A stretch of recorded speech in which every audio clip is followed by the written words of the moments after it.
Hello, good morning, everyone. Hello, hello. So many nice faces. Welcome to this very special event where we're going to be launching a very important campaign under the Race to Resilience called Roof Over Our Heads. Thank you so much for the Resilience Hub for hosting us today. So I am Cristina Gamboa. I am the CEO of the World Green Building Council.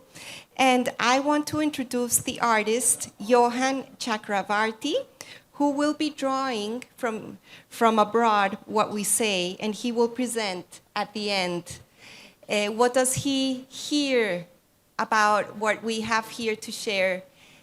Because I guess when we go into proposing new coalitions, new unusual coalitions to address big challenges, we also have to be aware that we have to be speaking the same language. And artists sometimes check us out if we are really translating and on the same page, hopefully. So he will be sharing with us at the end the result. Do we have him? No. All right. So maybe we'll get that. Thank you so much. So now I'm going to ask from the help from our tech desk in the back, and we're going to share with you proudly the Roof Over Our Heads video to give you a head start of why are we here.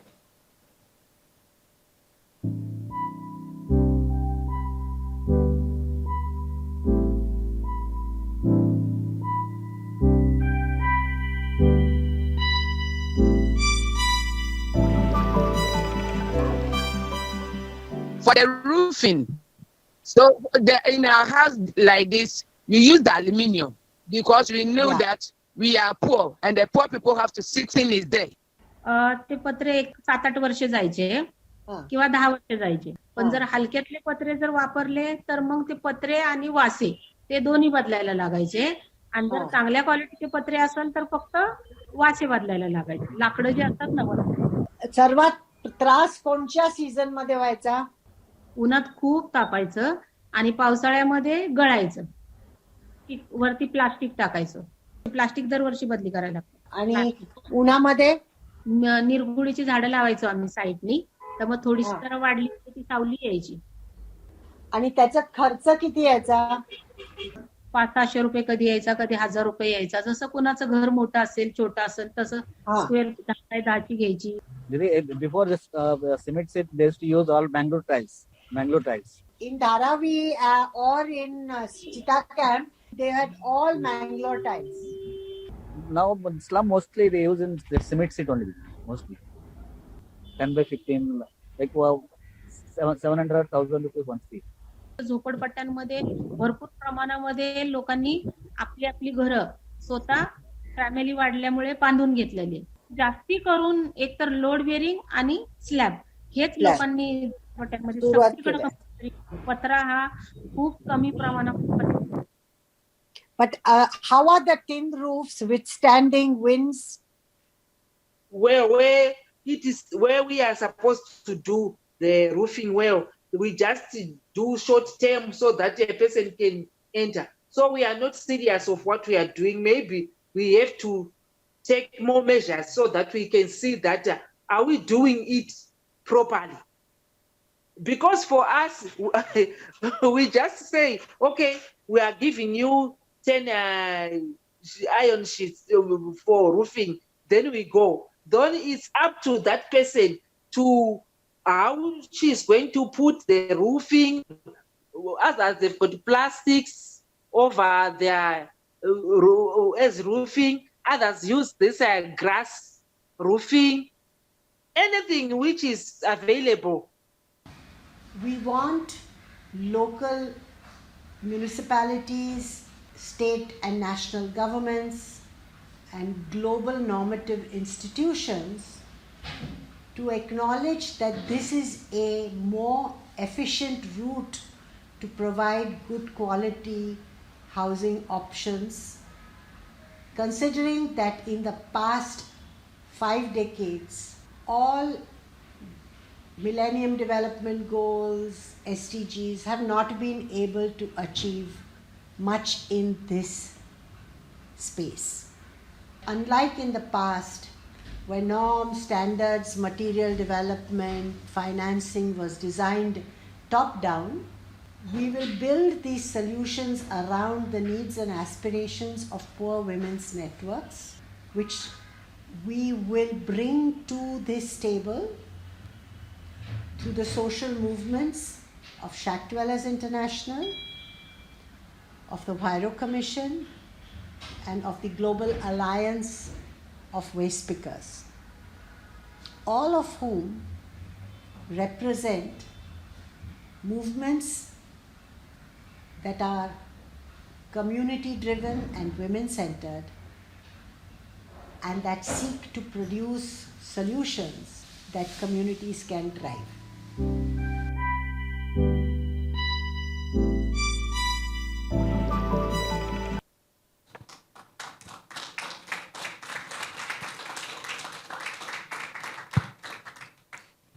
Excellent. Thank you. So now we're going to see if Joe Muturi from Slum Dwellers International can join us virtually. We'll give a minute. Okay, so we have the artist, Rohan. Let's have Rohan introduce his work, and then we'll go back. We just have to navigate the wave of the tech. Hello, Rohan. everyone. Welcome. Hi, everyone. I didn't have the link until the last minute, so I could only join right now. Sorry about my late entry. I'll be drawing cartoons about all the conversations that happen on the panel and present them at the end of the discussion. So you may go ahead with the proceedings now, and I'll join you just 5 minutes before the session ends. Amazing. You're keeping on time with us. But look at that. Excellent. You are the thank you. Bigfoot. That's just my carbon footprint. All right. Thank you. Thank you so much. So now we're just going to check again if maybe Joe is online. Thank you. So we'll keep on going. So now I want to turn over to Sandrine Dixon de Cleve. If you could join me, Sandrine, here for a second. Hello, welcome. You want me to sit? Yes, or- please sit. Yes. Thank you. Thank you so much for joining us today. Could you please briefly introduce what you do to us? And I'll give you the microphone. And please, could you share with us why do you think we need this campaign, Roof Over Our Heads? Thank you. So I'm Sandrine Dixon de Cleve, and I'm the co-president of the Club of Rome. And some of you may not be familiar, but this is an organization that already 50 years ago declared that there were limits to growth and that the continuous growth of population in a world which had planetary boundaries was going to actually create social and environmental tipping points, in particular in the 2020s, if we did not act. And this incredible campaign is fundamental because it looks immediately at the problems of inequality and poverty, which actually are the two new key turnarounds that have come out of our book, Earth for All, A Survival Guide for Humanity. In redoing actually the discussions around the limits to growth in this 50th anniversary year, we have looked at the different system dynamics across the globe and what truly are the key impacts that we will see with continued climate change. And the main impacts are going to be social, beyond the environmental impacts. So the reason why this campaign is so important is because it takes into consideration the depth of the needs of people on the ground. It is bottom up rather than top down. It goes beyond the usual neoclassical, neoliberal, and neocolonial structures that actually have created some of the poverty issues that we see today. It answers to the needs of the most vulnerable and to the needs of women, and the way in which we bring women into this is fundamental. And in fact, today there is a declaration from women which is talking about the importance of emergency and declaring emergency. So I think that there are a series of win-wins in this campaign. And in the Club of Rome, and also myself, working on all these issues, the more we can optimize a systemic approach with a series of win-wins that are bottom-up, collaborating, bringing forward different partners, and ensuring that we service the need of people while we protect the planet is important. Amazing. And I guess that's the power, right, of it. Instead of the top down, listen to actual people's needs, but also empower people to act on it. Because also we've heard the other day, now the whirlwind of COP, I don't remember the session where I heard this, but I'm gonna say it. I remember Hastings Chikoko from C40 in a session where World GBC launched the Africa Manifesto for Sustainable Cities and the built environment. He said sometimes communities just complain and cry. He said that like saying an African man. But we have to go beyond that. That's not it. We, from wherever we are, wherever we stand, with whatever resource, we can make a difference for ourselves, for our families, for our communities. So it's about empowering, even though we can do much more with less. I guess it's also the call of the state of the world. Sandrine, from your experience, how do you see the Club of Rome supporting this initiative? What would you, beyond the outreach, what voice would you like to lend to this initiative? So first of all, I want to commend Sheila for all of her incredible work, and Sheila is actually a member of the Club of Rome. And in our discussions, I really believe that this type of approach is what reflects the needs now of society, and hence why the Club of Rome wants to be working actually with this incredible campaign, beyond being able to integrate this into our Earth for All movement, which, as I said, has poverty and inequality at the core, but also empowerment, and then ensuring access to food and energy. I think it's very important that we bring in the economists, the scientists, the thought leaders, with those that are truly on the ground, the caretakers of our cities, the caretakers of our resources, to better create those feedback loops and understand the needs. Our goal is by 2030 to put in place what we call the Giant Leap scenario. The Giant Leap scenario is one that is very much based on having those 5 turnarounds occur at the same time. Maybe 2 last thoughts. Within the discussion around poverty alleviation, we are very much looking at the need, for example, to have debt cancellation, to ensure that we take into consideration universal basic dividend and use of universal basic rights. This is a basic right. This is actually the underbelly of our communities. And it's not just in the slum dweller communities. Let me add one last point. We can, at one point, moving now into the future, all be homeless. Our refugee crisis is not a crisis of just some countries. It will be a crisis that hits all of us, whether it is through migration or whether it is through the way in which environmental and economic impacts. Look at the inflationary pressures, the energy poverty that's happening now in Europe is actually displacing people. So my call to everyone is this may seem to be very far away in a slum community in India. If we do not take care of the world's most vulnerable, we will also become the world's most vulnerable. Thank you, Sandrine. So now I want to delve more into the core, or I'm going to speak with the heart of Roof Over Our Heads is about. And Sheila, please join me. Sheila Patel, she may not need any introduction, but you have been an inspiration to me and many people in this room with your work in SPARK in India, the Society for the Promotion of Area Resource Centers and Slum Dwellers International. Roof Over Our Heads is your obsession, I said, but it's the love obsession of your days now.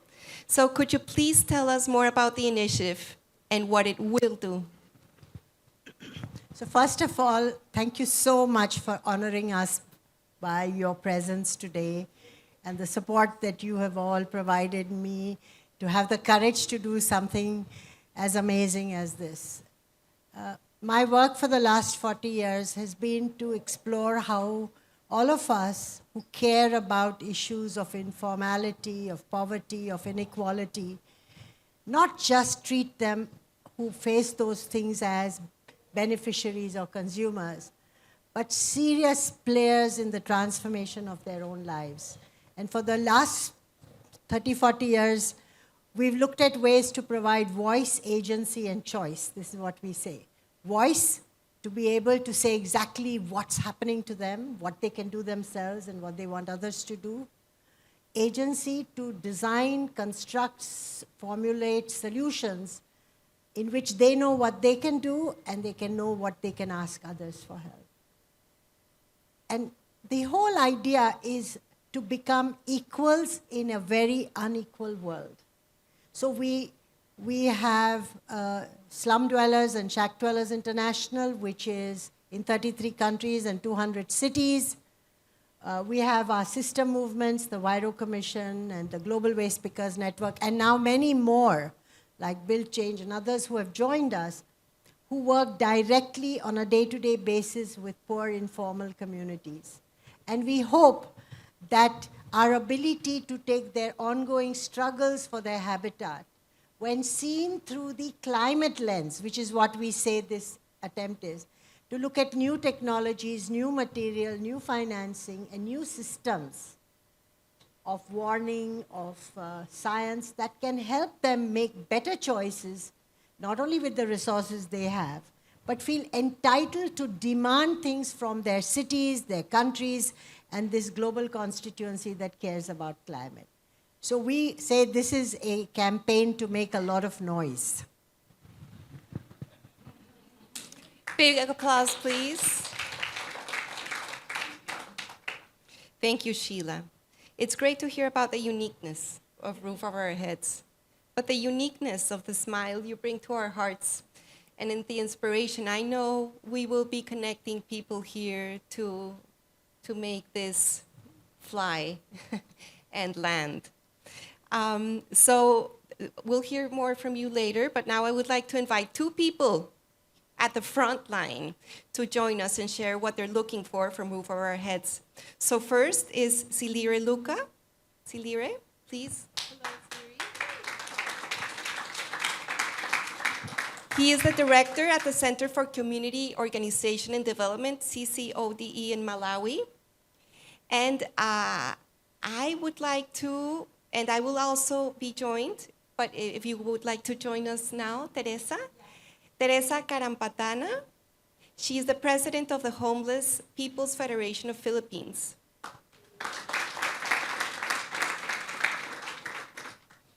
So the first time I heard a video of Roof Over Our Heads, the slogan was rough and ready. And I would like to ask you, first, Lire, why do you think we're ready? What's the issues that you would like to see Roof Over Our Heads address in the work you do? Thank you so much. Thank you so much for giving us this opportunity to speak here. There are a number of things that we look at when we are discussing housing. The first thing that we have to talk about is the issue of affordability. Do people have, are the structures that are being delivered affordable? So what we saw from the video is people are making housing or delivering housing with every material that is available. So we might end up describing the houses that are on the ground as inadequate. The second thing that we have to talk about is the issue of co-creation. I think housing is closely related to women. So does this space create that chance for a woman living in informal settlements to participate or to have a say in how the housing is delivered? The challenge that we have right now is with climate change, the frequency and the intensity of disasters increasing, and the housing that are delivered are not meeting the requirements of the need of the people that are living in those houses. So either they are built using unsustainable materials, or so during the rainy season, it's a problem because they are made out of iron sheets during the hot season is also a problem. So there are all sorts of issues that we can unpack in this discussion, but I can stop it here. Thank you. Thank you. So solutions that are not fit for purpose, so for people. Teresa, we were in this webinar a few weeks back also as we were preparing to come here to COP27 to talk about housing, no, as a climate problem too. And you work with the Homeless People's Federation in Philippines. How do you go about this big challenge? How do you work with people? How do you make it work for them? Because we want to learn. How can we make our work fit better into your priorities? If you could share a bit. Good morning. Thank you very much. We are very honored of your presence here, and thank you very much for giving us this opportunity to be with you and speak to you from our experience. Okay, so I'm Teresa from the Philippines.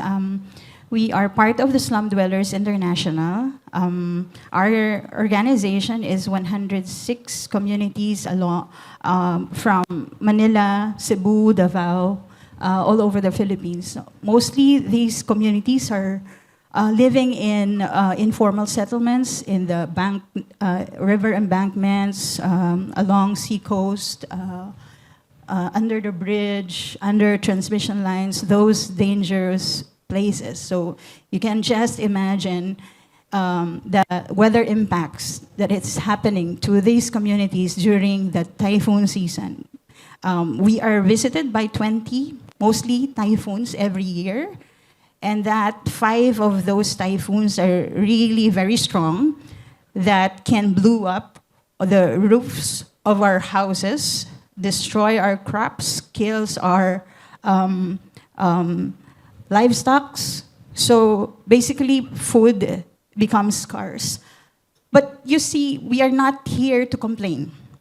Long before these events, World Urban Forum and other forums, we are presenting ourselves as solution seekers.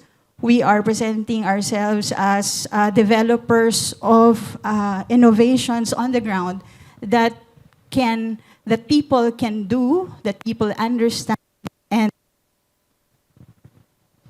believe. So we usually go into a community where, example, they are affected by these climate impacts. So we go there, we map out the settlements, we count how many people are being affected, how many women are there, how many children, what are the economic status of those people, and then along with them, we plan how they want to do to address these issues that they have. And then we give them capacity building, we organize them, and support them to negotiate with their local governments how to help them to address the issues. Mostly this happens in a year, 2 years. Others, it will take until 5 years or more. But you see, when people are invested, when people understand, and when people are organized, they themselves can look for other solutions that we cannot provide. So we see this as a sustainable way of doing things, rather than giving them donations, giving them relief every time that they are, impacted by these crises. So yeah, we create savings groups in these communities because we know that savings can, help them bounce back better and quicker rather than not. No, so these savings groups helped us in addressing different kinds of crises. COVID came. We were able to use our savings to support the communities who lose jobs and among other things. So yeah, of course we're not saying that we can do this alone. So we're here to to call for partners for these solutions to be scaled up, because the people alone cannot really do as much. Yeah, we're doing the best that we can, but the magnitude of the issue, the problems right now, climate change and all, is really having the toll to the people. So we're calling everyone's help. We're calling everyone's participation and partnerships that really works with the people on the ground. So thank you.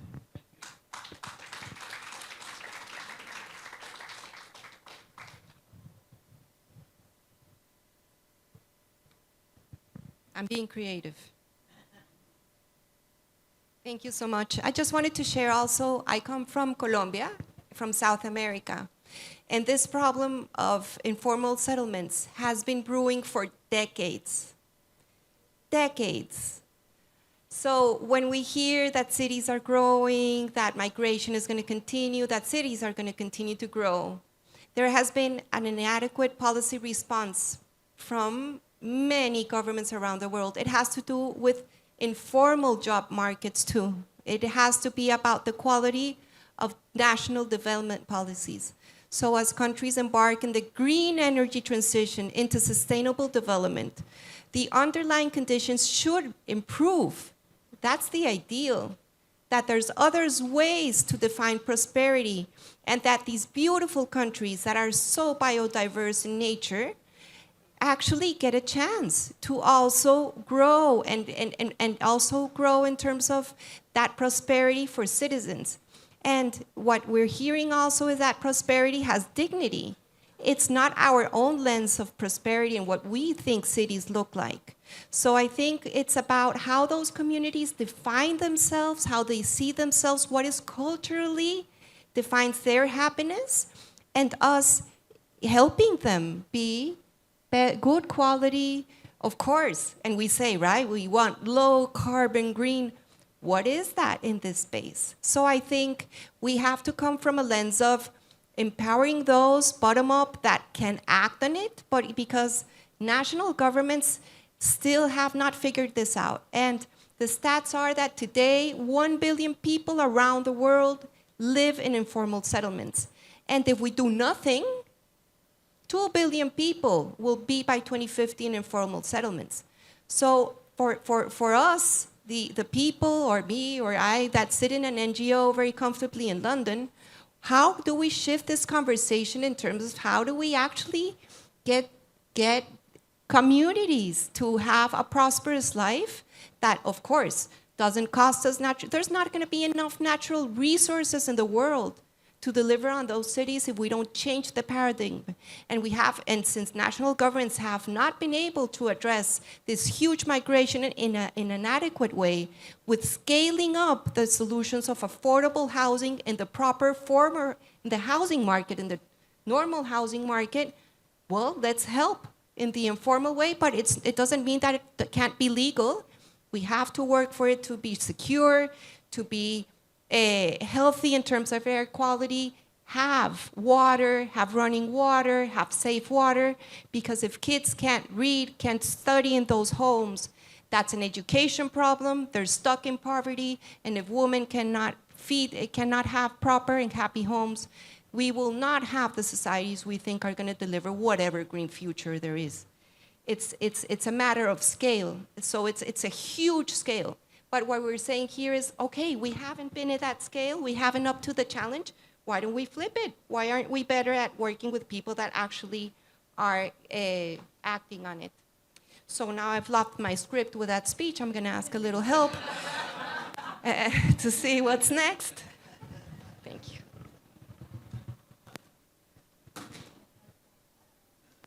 Yes, we have. Thank you so much. So, would you like to let's say, add a final thought in terms of how do you see, you work in different geographies. Do you collaborate with each other? Have you learned something from hearing each other out today? Thank you so much. We work almost in the same space. So we are coming from a background that is connected through SDI. a number of things have already been mentioned. I think you have mentioned a number of things. One is to do with the law. We are coming from different backgrounds. But like where I'm coming from, the challenge has been the connection between decentralization and the people. You have decentralization that is on paper, that does not deliver services to the people. So what is there is informal means of delivering services to the people. A study that was done by the UN Habitat some 7 years ago is indicating that for our country, Malawi, to bring houses to a better stage, we have to be constructing 21,000 units per year, but we do less than 1,000. So there are all sorts of issues and there are all sorts of opportunities. As my colleague was speaking, the issue is scale and the partnership from government and also partnership from the private sector. The private sector is not visible in the delivery of services in informal settlements. So we also want them to come on board and help deliver all these things without forgetting, of course, the issue of affordability, because we are speaking about people that cannot afford services at a certain level. But yeah, there's that possibility. Thank you. So I'm just going to translate here for the private sector. There's a matter of affordability, of scale of the products that get close to informal settlements, and of guidelines in what do they do with those materials. So Teresa, please, what have you learned? Yeah, for me, I think the call is that, so we have this, world forums. We have attended so many of these forums, okay? So, and we're talking about, action. We're dreaming about a society that is, that cares for humanity, that is equal, that growth is, for everyone. But when you go to a settlement, so I'm working in the Philippines for how long? I think it's 15 years. Sheila is working in India for 40 years. So sometimes there's a big gap between the way we are talking in the international forums and the reality that it's on the ground. So I think I was very, I think very hopeful when I see that let's stop talking. There's a platform over there that says, let's go for action. Let's build this, and this action should come from the communities. Should translate our visions in the world platform into reality of how the lives of these people should change in the coming years. Because if not, this is a waste of time talking.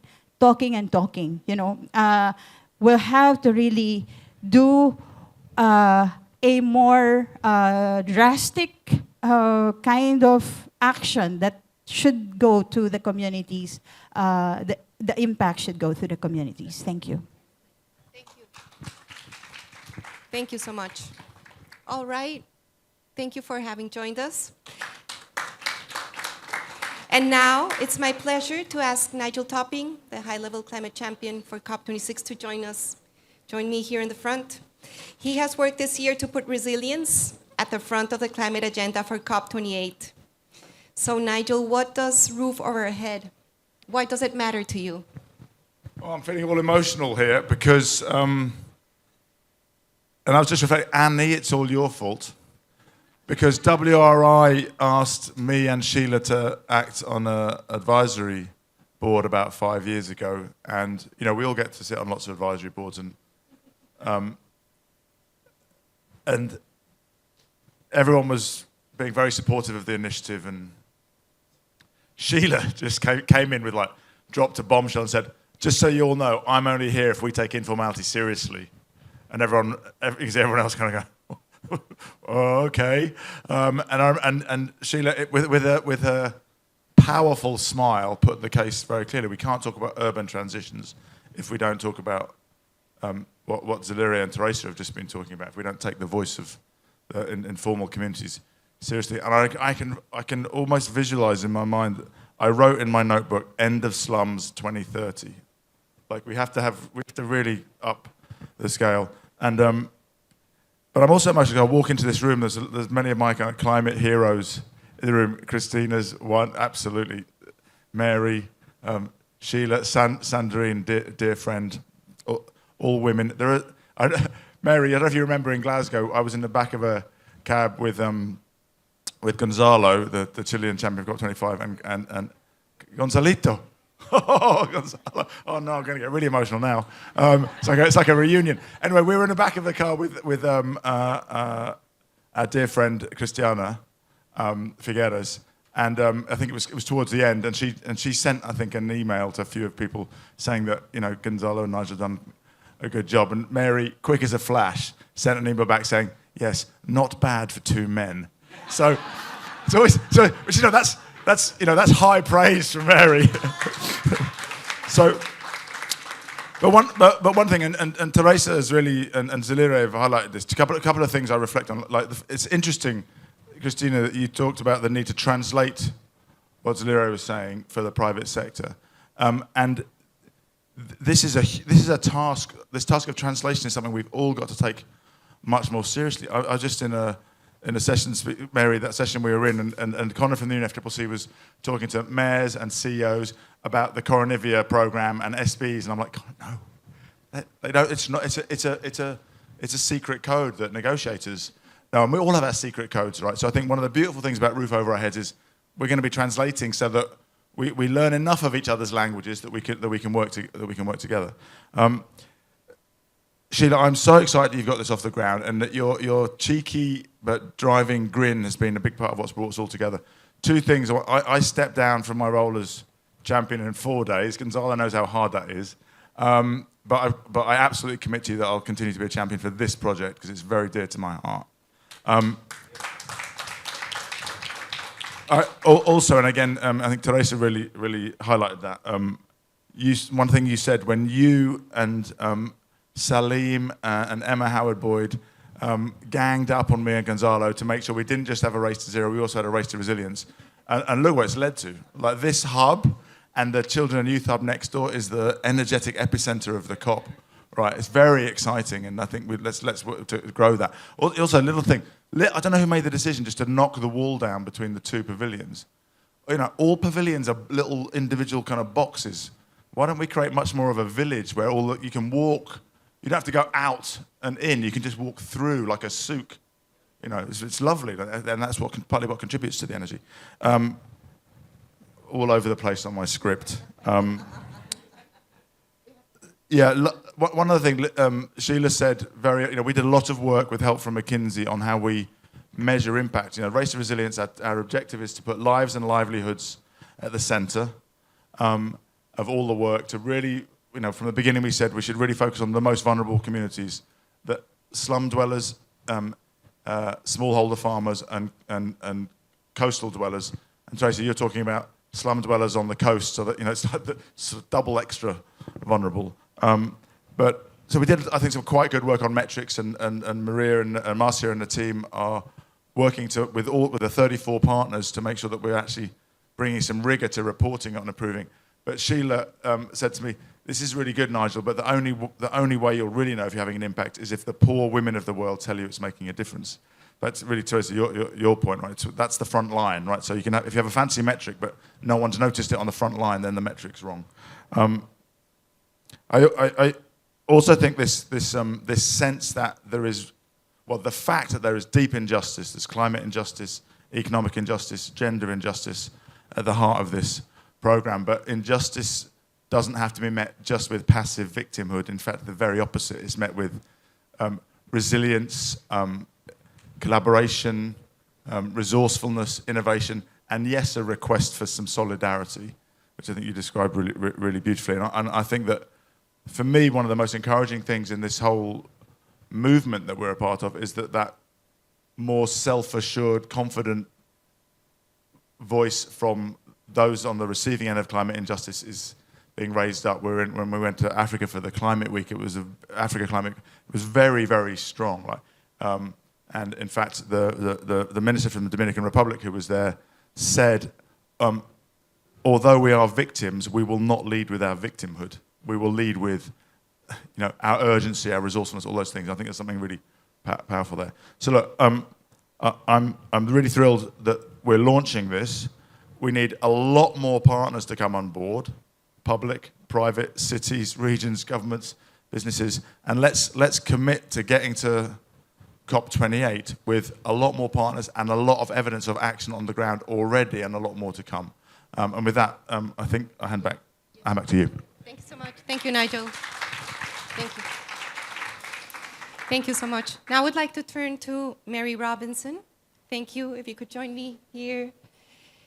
We're very lucky to have her. She's joining us today on behalf of the elders. And I'm going to turn your flying pen. Such a pleasure. Thank you so much for joining us here today. Could you please share your thoughts on what you've heard and what do you see as the value of this campaign, Roof Over Our Heads? Thank you very much, Christine. Good to see you again. We had a great human rights outing the other day on just transitions. I've actually prepared something a little more formal. I won't read it all, but I'll kind of refer to it quite a bit because I want to cover a lot of points. This is a very important occasion, and I've been asked, and I'm very humble about it, to play a certain formal role towards the end. So can I take a bit of time? And I want to begin by saying we've heard great voices already. We heard from Zelene from Malawi and from Teresa from the Philippines, the reality. And I loved the way, Teresa, in particular, you said, I've come to so many of these high-level meetings, and it's a waste of time, basically. This is not a waste of time, I assure you. This is not a waste of time, thanks to at least two people in particular that I'll be mentioning later, Nigel and, of course, my dear friend Sheila. But I want to start with another dear friend whom we lost last week, a wonderful champion for women's equality, for women in the informal sector. I'm sure you have guessed already who I'm going to mention. Somebody who changed the lives of millions of people around the world, Ela Bhatt. Ela Bhatt, of course, was an elder. She then became a retired elder, which we called Elder Emerita. I aspire to be an Elder Emerita someday. But she was known, respectfully by many as Ela Ban, and loved. I mean, I've heard it even here, and I don't want to get too emotional about it. She was one of the founding members of the elders, and she reminded us all the time that we were elders. We were not a think tank. We were not a policy wonk, blah, blah, blah. We were elders, and we had to bring that moral perspective and fulfill Mandela's agenda. She was known in India as the gentle revolutionary, but I can tell you, her gentleness could never be mistaken for passivity. She worked tirelessly to improve the lives of the poor and marginalized in society, and I know that millions of women across India, indeed across the world, are bereaved this week. I'm very glad that I go from here to a memorial in her honor in Ahmedabad. I want to quote something that Ela Ban said. She said, "The climate emergency is not just an environmental issue. It's a human rights issue too. It affects the humble street seller in the Ghats, the woman who is struggling to provide food for her family, and of course the children whose future is now so uncertain." Ela Ban often described poverty as a form of violence.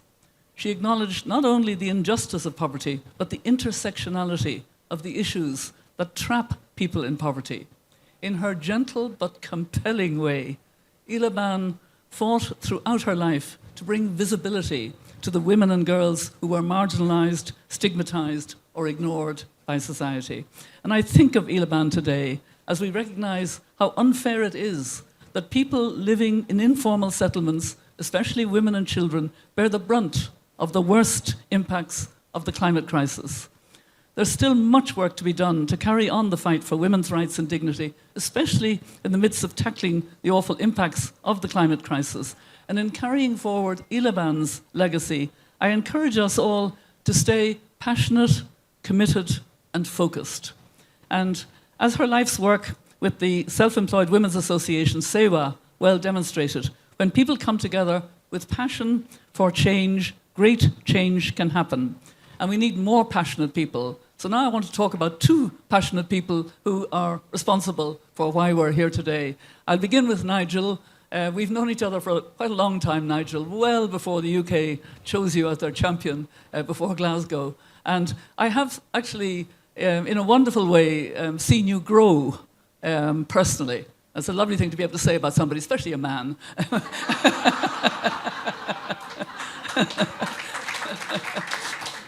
And Sheila, we also go back a long way. I'm not sure if it's 40 years, but we go back a long way. And I do remember when we first met that you would talk to me about voice, agency, and choice. And I would talk to you about climate justice. And you would talk to me about voice, agency, and choice. And I would talk to you about climate justice. And then at a certain point, you started talking to me about climate justice, and I started to talk to you about voice, agency, and choice. We blended. And you have been a remarkable person. You were a remarkable board member of IIED, but in particular, with both Spark and SDI, you have, again, like Elaban, changed the lives of millions. And it's great to be here and to see that Roof Over Our Heads is setting out to achieve tangible differences in people's lives. So I want to offer 4 brief reflections on the components of the campaign, and I hope to see these continue as it moves forward. Firstly, this is a campaign that is women-centric, not only in its intended implementation, but also in its design and even in its genesis. The women are often worst affected, as we've heard, by climate impacts. They mustn't be seen as helpless victims, and Teresa brought that out very well. Women bring their own ideas, their own solutions, their own innovations. Sheila kept reminding me of this in such a compelling way. And they're designed to respond to the self-identified needs, not somebody else's idea of what those needs are, but self-identified, and the capacities of women living in informal settlements. That's really important. Secondly, this is a good example of a response to the very serious problem of climate adaptation. Often when we think of adaptation, we think of food systems or of large infrastructure. Yet for millions of our world, adaptation is a very personal issue. Adapting to climate change means having access to resilient and affordable materials that will stop the rain coming into your home. Adapting to climate change means ensuring your roof is sturdy enough to withstand the changing weather. Ultimately, adaptation means keeping your family safe. And I've heard quite a lot of people in the private sector say, I wish we could support adaptation, but it's very complicated. Well, we've just made it uncomplicated. Just listen to us. We've made it uncomplicated. Thirdly, and importantly, this campaign has a human rights approach that resonates well with me. Not only do hundreds of millions of people live in poor quality housing that is vulnerable to the effects of the climate crisis, but these same people fundamentally lack secure tenure or access to the basics, water, safe sanitation, and waste disposal, and the kind of services that protect health and well-being. Having a roof over your head is about more than building materials, as you've brought out, Christine. It's about dignity, it's about health, it's about safety, and it's about security. Finally, this is a unique collaboration between suppliers, cities, architects, financiers, academia, and of course, the communities themselves. And that's what's going to make the difference, Therese. It really is. I promise you, this is not going to be just talk. I promise you. We'll meet again at our next COP and we'll say, yes, it has worked. So well done to all for the part you've played in creating this unique and wonderful movement together. Sheila, you've given me a great honor of formally announcing the Roof Over Our Heads campaign, but I feel it should be you. But as usual, you get somebody else to take the bright moment, bright light. But On behalf of all of you, I am very pleased to say that the Roof Over Our Heads campaign is now formally launched.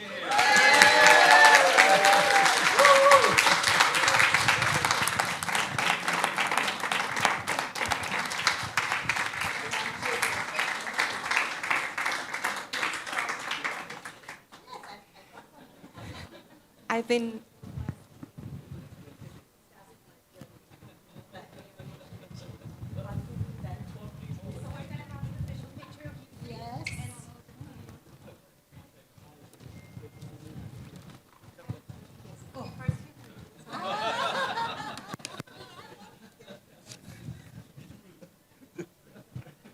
She's the master of ceremonies.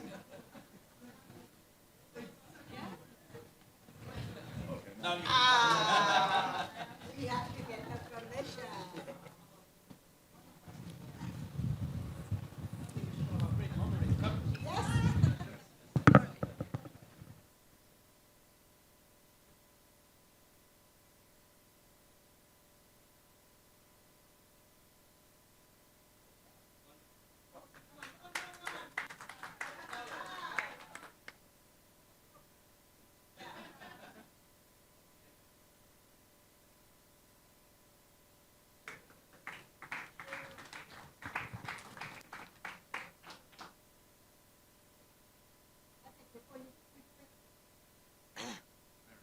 okay. Nigel. I was feeling a bit jealous. There you go. This is for your time.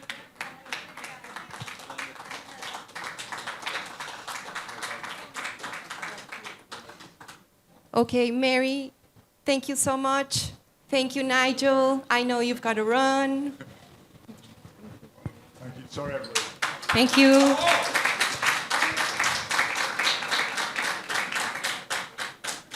I have here Nigel. Thanks. I know you have to leave. So now I would like to ask 3 great speakers to come and join me. We're going to talk about what each speaker would like to do to support Roof Over Our Heads. As you see here, we're in a commitment and we're recording you. So Others can join too. I've learned, Sheila, from you. So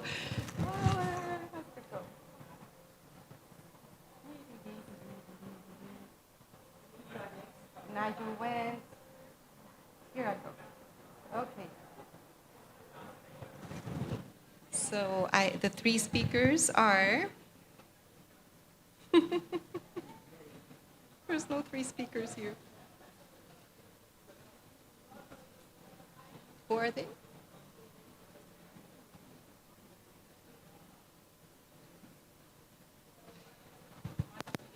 Javier?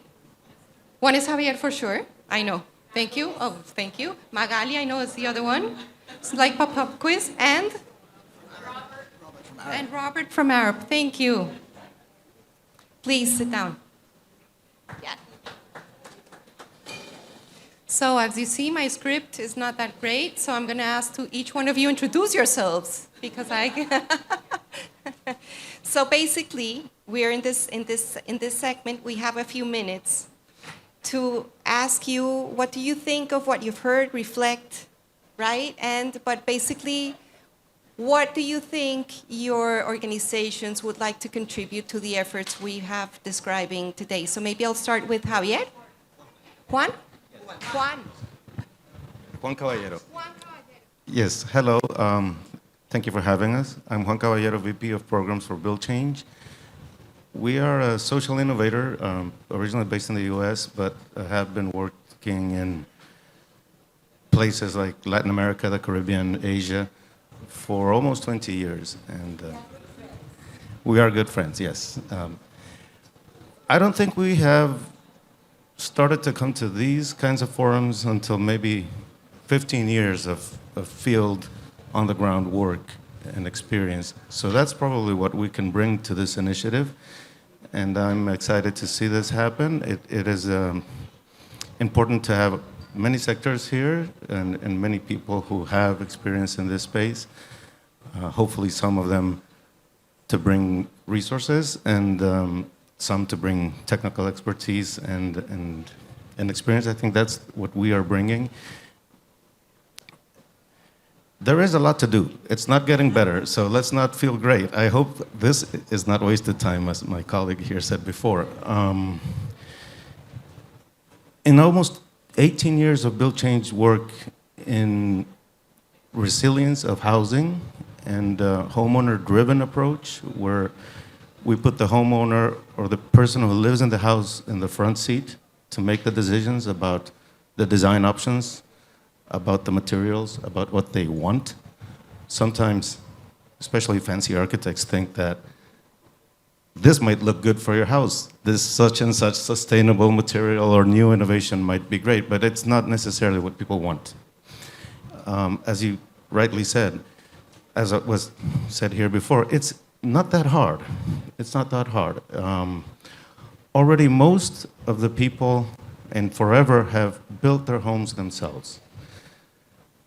Market has never been able to catch up with self-produced construction, at least not in the most of the planet. And it's not that hard to think about a roof that won't leak, a house that can be adapted to higher rising water, to stronger, more frequent typhoons and hurricanes. We have been focused mostly in land tenure, urban improvement, and that's all good. There's still a lot of that to be done. But then we also need to look at how those things might incentivize more vulnerability in housing. And Colombia is a place where we have worked for a long time. I lived there for a significant number of years.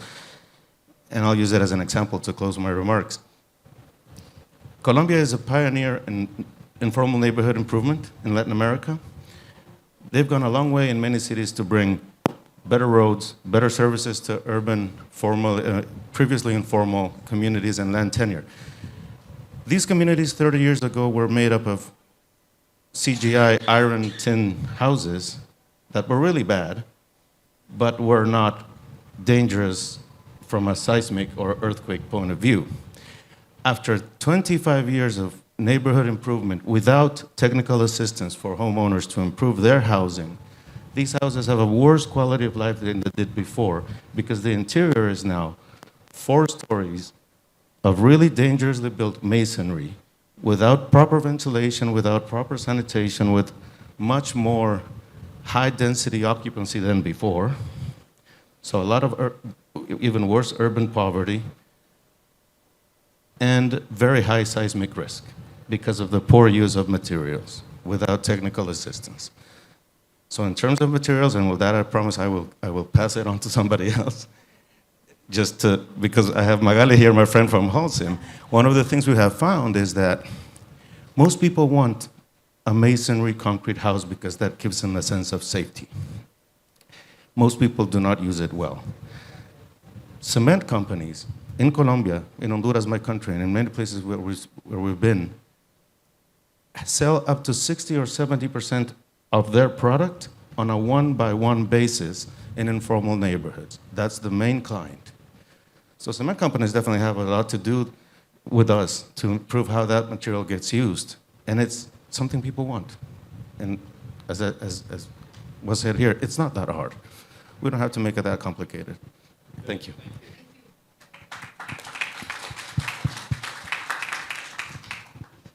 So, good morning. I'm Magali Anderson. I am in charge of sustainability and innovation for Holcim. Holcim is a company that makes a lot of building material. We just said it's a woman-centric. I feel like I'm a bit the center of attention just now. And I'm happy to be at the center as a woman. I'm extremely humbled to be here. When I heard the fantastic speakers just before, Sheila, thank you so much for involving me. I think there's so much to do, there's so much we can do. Teresa, I was listening to you. I tend to agree a bit with you. Don't tell the others.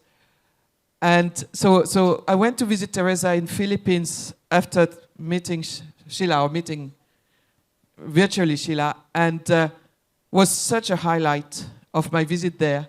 But what's great is that it was not just a dinner, even though it was a very enjoyable dinner. that now we are following and our teams are working. Something we decided to look at that we could do really quickly is soil stabilization. Because we talk a lot about houses, but if you don't have the soil, if you don't have the roads around it, for the farmers to take their food to market or for the kids to go to school, then it can be complicated and that can cost a fortune. So we are looking at a cheaper way to do that. And I understand that my teams now have the soil in their lab trying to find the way to do it. That's getting a bit too technical, but I think that's how we can help. And I was also listening to Zelim, and it's great. I don't know how you guys picked those examples, but I think you looked at what we do in Holcim to do it. That's fantastic. Thank you for that. So in Malawi, we have an organization called 14 Trees. And we talked here about the burn break, right? The fire break, it was in the movie. Well, 14 Trees is a new way to do breaks without firing. So it saves 14 trees per house. So it's also good for climate. And in Malawi, we actually, after doing that for some years, it's much lower CO2 than traditional building.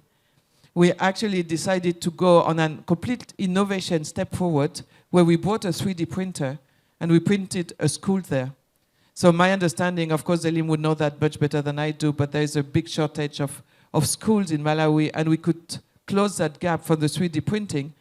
It might be a bit counterintuitive, but you can print the walls of a school in 18 hours, and we have now at the middle of printing 52 affordable houses in Kenya.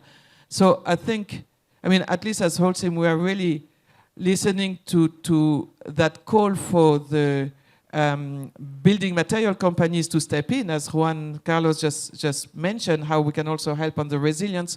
In Philippines, we are looking at building houses with bamboo, but putting mortar on it to consolidate them. So I think we can do all of that. We can really be part of that story. We can really step in, and I love the, like I said, the woman-centric, so thank you very much. Thank you, Christina. Good morning. My name is Rob Kay. I lead Arup's climate and sustainability practice in the Americas. And I was privileged to facilitate a Roof Over Our Heads roundtable in New York during New York Climate Week, and heard very clearly about the women-led initiative to really pick up the voices of women in informal settlements. And that's such a radically simple concept and very radically uncomplicated as an adaptation measure.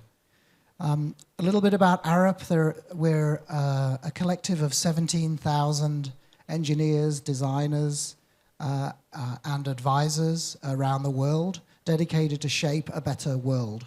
And for us, sustainable development is everything. And so when Sheila talked to us about partnering on the Roof Over Our Heads initiative, it was really obvious what we should do. We're in. We're in. Thank you, Sheila. We're in to work with you over the next 12 months to develop, co-create with you, to develop this radically simple model, and to come back in 12 months' time and, all going well, look for proposals to scale. I'm also here to implore other partners to join with us from industry. And in doing so, I implore those partners to think really long and hard like we have done, and to lead with their humility, and to lead with the honor of respecting the voices that are heard. And if they, like we do, believe that over the next 12 months we will hear those voices, and collectively they'll start to be quiet, but then we believe over time grow into a very loud movement for change. So we implore our industry partners to join with us in this critical initiative. Thank you. Thank you so much. Excellent. So I've been the moderator, but I do represent the network of 77 green building councils around the world. There are NGOs that have been around World GBC turned 20 years this year, so it took us 20 years to get where the organization is at in terms of the global convening power. So we are willing to connect our network with those as the projects evolve, connect the network so we can engage and support and deliver as possible in the local level. Unfortunately, I don't have my hands in projects, but we are a convener and we understand the importance of bringing together unusual suspects to deliver change and support the lives of those living in poor quality housing. I would like to maybe give a moment. We can go back to the audience for a second. If there's room for one or two questions before this panel before we move on, or maybe if you have a question for each other. But we're gonna go there. All right.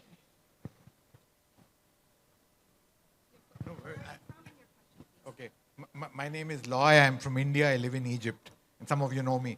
The important point is, since we are meeting on the stage of Race for Resilience, please figure out how housing can protect poor women and their families against natural hazards and so-called unnatural hazards. That's part of the topic of the agenda. Yes, please. And here. Hello, my name is Jeannie Birch from the University of Pennsylvania, and this is wonderful you're all joining this terrific initiative. I'm curious about where you are with the innovation in materials, in cement, and the engineering from Arab in terms of contributing to this initiative. Okay, innovation. Someone else, and we'll have another. We'll have a go. All right. So maybe we'll pass around and answer those two questions. In fact, when we talked about cement, I always give the floor to Juan Carlos because he speaks about it so much better than me. But so on innovation, I'm in charge of both innovation and sustainability, and the fact we put them together is not by chance, it's because we think that innovation can accelerate so much what we do in sustainability. So we work a lot on decarbonizing, cement, concrete, etc. There's a lot of work. But the 3D printing I was talking about that we have been doing in Malawi and Kenya, and that we intend to deploy way more largely, is clearly innovation. But I think where innovation can help a lot in cement, it's really what the gentleman just mentioned and what Juan Carlos talks about all the time, very rightly so, is how the resilience of those houses. I mean, we heard Teresa talking about the typhoons in Philippines. I very often mention that example. And that's why I mentioned how we are working now with builders who do bamboo houses, so much cheaper than traditional, but bringing them with a mortar, the resilience is needed to withhold this type of typhoon. So there is a key role there, and yeah, 80% of our innovation is into sustainability resilience topics.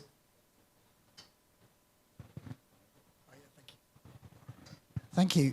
Thank you for the question. Arup has literally thousands of nerds on all sorts of materiality issues, structural engineers, civil engineers. I always think that in Arup we have a nerd for everything. But that's not really the point. The point is that we can bring expertise that can respond to what we hear. Again, rather than thinking that we're leading with that with what we bring, we can respond to what we hear, and then we can bring that accordingly. That's how we see our role in the partnership. And like I said, it's an honor to think that that's our mindset, and that's how we can contribute to the initiative.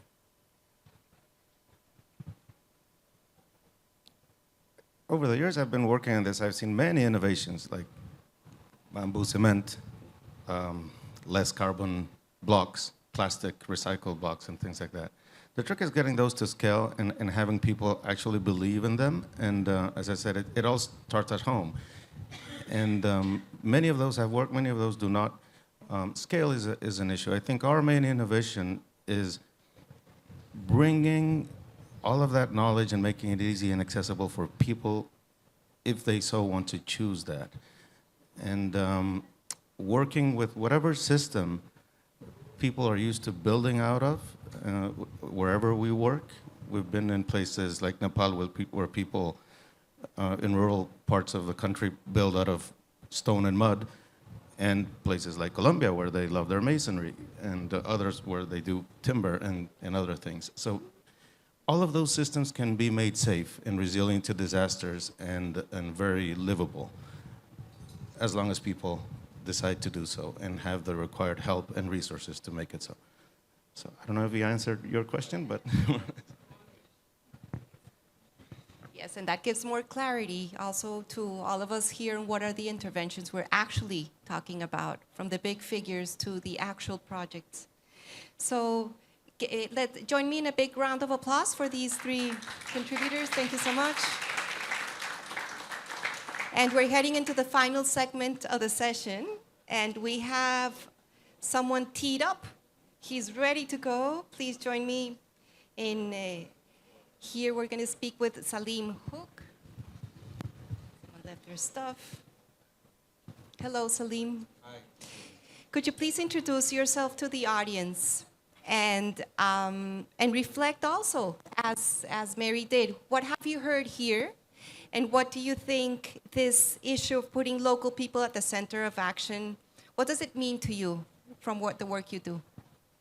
Thank you very much, Christina, and good morning, everybody.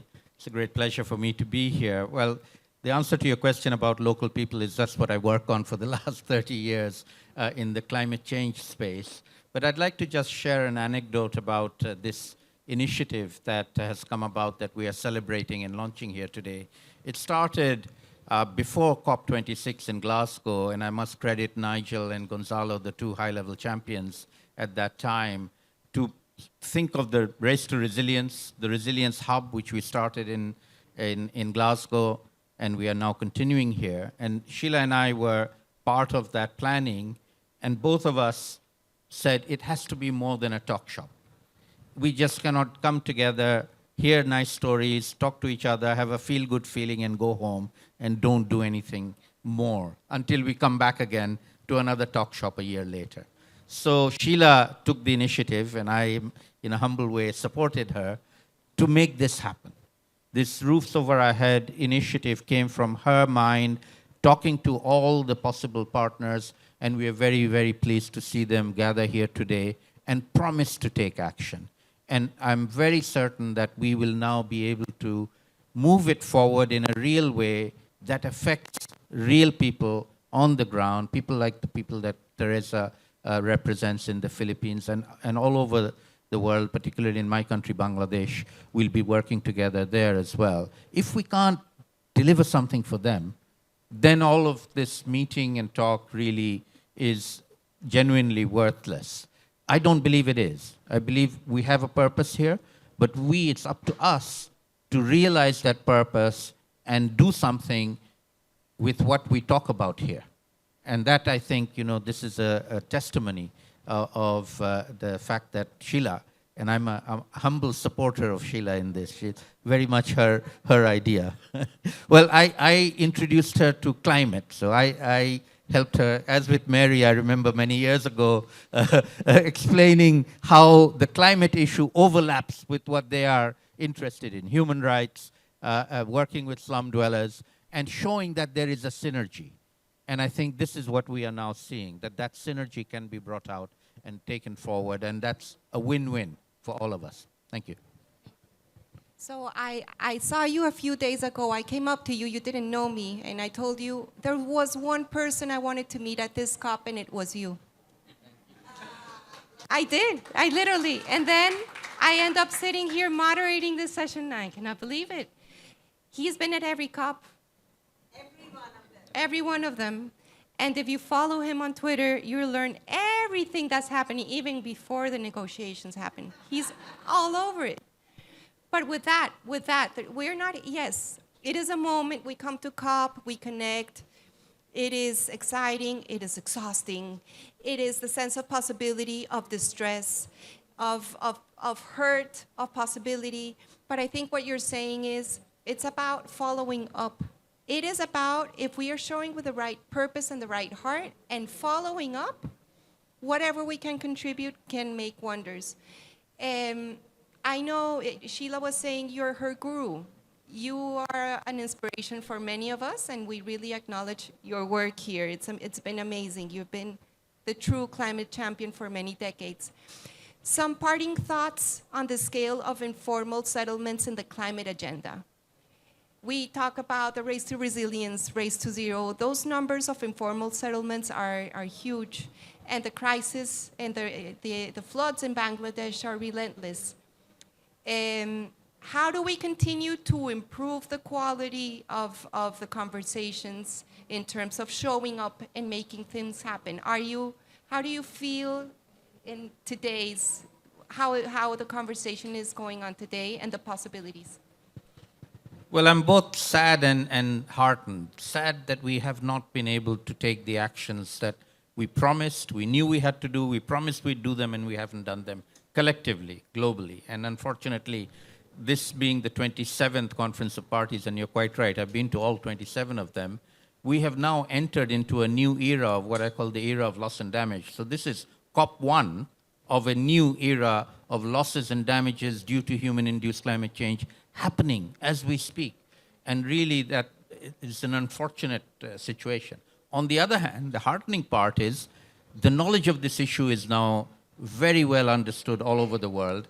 And there are many, many different actors. And the pavilions and these, to me, the COP, the real COP is the pavilions where we are getting together and networking, not the negotiations where the negotiators are still arguing over very arcane matters that most people don't even understand what they're talking about. But this is really where it is. And we are now able to move forward. And to me, the essence of the Paris Agreement is that we needed governments to form the agreement, but we don't need them necessarily to implement it. We can all implement it. And to me, this is implementing the Paris Agreement by people working together, and in this case, focusing on slum dwellers all over the world, which we heard are extremely important constituency of vulnerable people, but not just vulnerable, people with initiative and agency. And so how do we then harness that together? And to me, that is the way forward, the positives coming out of this. And I'm absolutely, always come to the COPs with positive feelings. Even though sometimes it doesn't work out, I might leave with some negative feelings, but I come back again with optimism that we can do things. And the optimism comes from the people that are here, not from the negotiators themselves, unfortunately. Thank you. So we have to keep showing up, coming up, showing up, and eventually we learn and we get things right. Thank you so much, Salim. Thank you so much.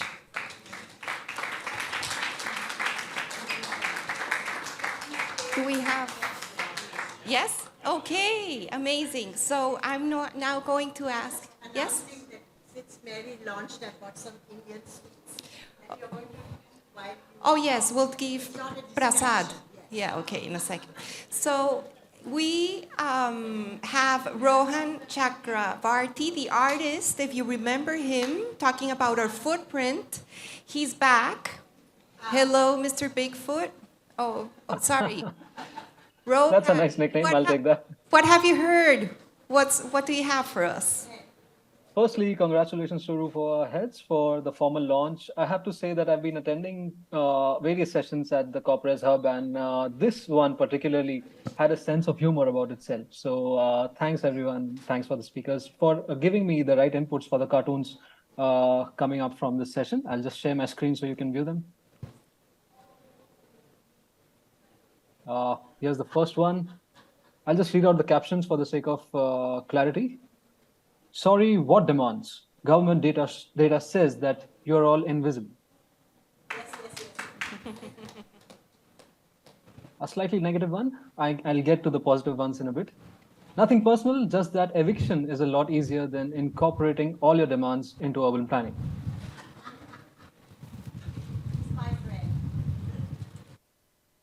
It's got two panels. Your urban resilience plan is almost perfect, other than one tiny thing missing, our choice. And finally, this one, which is inspired by a very Indian scenario where just outside our major metropolitan airports, you have slums and you have barbed wire and barbed fences separating those two areas. So I did go through a lot of the work that Roof Over Heads does across the world, and in India especially. They are equipping women and women's collectives to paint their houses in heat resilient colors. So this is what the cartoon is about. What colors are you using to paint your roof heat resilient? And her neighbor says autonomy and empowerment. Thanks everyone. I hope you found the cartoons useful and they'll end up in your publications one way or the other. Thank you. That's wonderful. Thank you so much. That was beautiful. Thank you for joining us. Amazing. So that's a wrap. This is it. But I think, Sheila, we want to celebrate you. Congratulations. Congratulations on having Roof Over Our Heads formally launched. Thank you. I hope you're eating my nice Indian sweets. So Teresa and I, on behalf of Slum Dwellers International, thank you for being here, Vairo Commission. We want to thank you for joining us on our quest to be transformating on habitat issues. We will pester each one of you. If you haven't already committed to working with us, we will make sure that you do, because we truly believe that everybody has a contribution to make, and this connectivity is what will make this process transformatory. Ginny, you know that all of us are very keen that we intrude into your academic curriculums so that educators begin to teach curriculum about resilient homes designed in a way that poor people don't feel like it's being dumped on them. We're hoping to work, all of us in fact have to work with us to convince our mayors. They are very tough nuts to crack. So we will have to work with them. We will have to work with the global financing agencies, which are even harder nuts to crack. And I think that it is important for all of us to be an institutional arrangement that fulfills what I call the commitments of the alphabet soup, of which we are a part of. We are SDI, you are Arab, others have other acronyms, but the ones that we want to deal with and we want to, whose philosophy we want to show, is that the locally led adaptation principles for finance, those impact us terribly. They make everything to do with poor people risky, difficult, terrible for your credibility, and we want to transform that so that there are no breakages. And most importantly, we want climate scientists, those of you with technology, all your nerds, to work in collaboration with us. Because this is a campaign that came out of what we call What Women Want. We want poor women to set the agenda for action. This is only the first of our 5 wants. I won't tell you all the others, it'll take me all day. So thank you very much. And each and every one of you, please, if you haven't already come to talk to Teresa and me, we sit here most of the time. We're happy to work with you. And Build Change, Vairo Commission, we're all grassroots groups that are working for the same thing. And we're very proud to have many more of you to come here. The last thing I want to say is that as people who are vulnerable in the global south, we want to do a sister campaign in the global north called Retrofitting for Resilience. There are people who live in government-constructed homes in the global north that are in deep trouble related to energy, retrofitting. We don't understand those things, but we have met many of their leaders, and the Neighborhood Women's Association, which is part of the Vairo Commission, wanted to be here on the net. I said, we don't have time, but they want to do this in North America. We have people in the UK, and we have people in Europe. Sandrine, listen to me. So,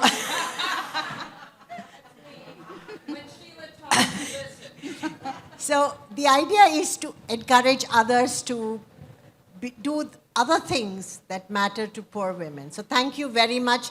Christina, thank you so much. You have been an amazing person to take this through. And Anastasia and all of you, David, Nigel, Bex, all of you, you have been like a wall of support for me. I don't think I could have done that. And thank you, Gonzalo, for coming back. Bye-bye.